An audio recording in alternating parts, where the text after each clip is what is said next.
Bridget, what you said something. I was listening to your podcast and you were saying that like even misinformation, right? Like even the vaccine makes you magnetize.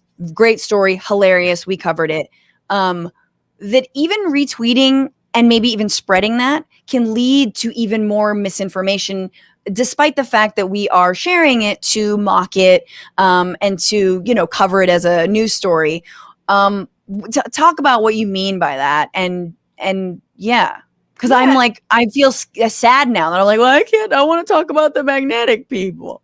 I mean, well, I think you're doing God's work, right? So, but I think it's important when we're amplifying stories that are not true, that we, even if we're trying to like debunk them, dunk on them, make a joke about them, it's important that we know that, particularly on social media, because of the way that algorithms work, as James was saying, we could really be helping to amplify them and helping them to spread to more people. And so I cannot tell you how many times I see somebody say something that is just flat out wrong on Twitter, and then everybody is retweeting it with their own little joke, calling it out. Clearly they don't believe it, but like when you do that, you're getting more and more eyeballs on it. Algorithms think like, oh, people want to see this, we're going to service it more. So I think it's sort of a twofold thing. I think that individuals have a role to play when they see this kind of thing to not amplify it. But I also think that when it comes to folks in the media and journalism, I don't know that we really learned a lot from Trump. In the early days of Trump would get on stage and just say whatever lie that he wanted to say, and people would print it and not push back on it. And so, yes,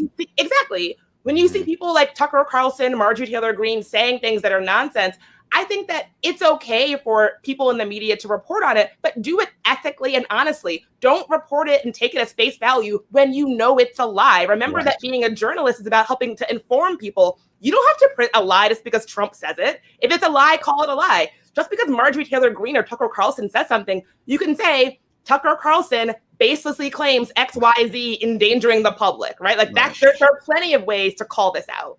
Can I like float something? Because I agree with that.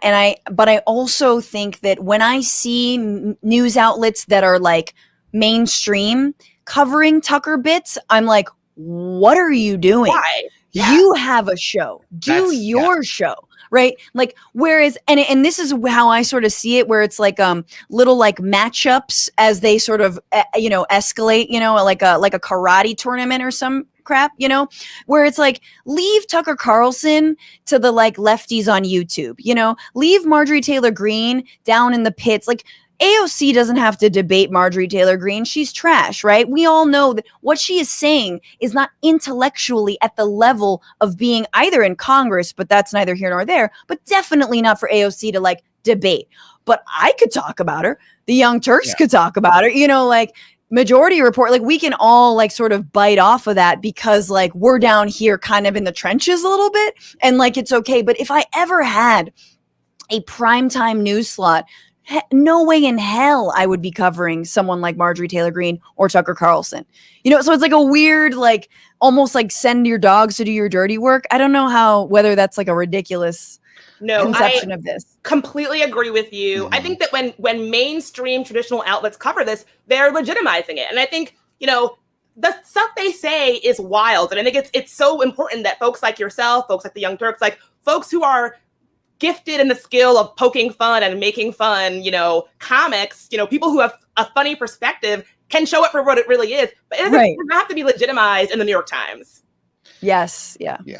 And, it's good for ratings. Let's be honest. That's all MSNBC cares about when they showed Trump ad nauseum. That's all they care about now. Like, if NBC was legit, they wouldn't cover what Tucker said half the time. They would, let Nina Turner come on and talk for half an hour.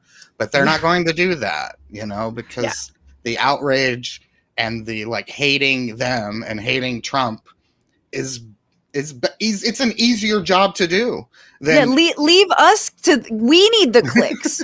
You don't need the clicks. We can cover that because we need the clicks. You have research teams. Like, get to the bottom of stuff. We're shutting down AC so it doesn't bother the audio. Oh no! Did you do that? I'm dog sitting. Hey, thanks so much for watching the Bitchuation Room podcast live stream. And while you're here, why don't you just subscribe to this channel? I promise it'll be good.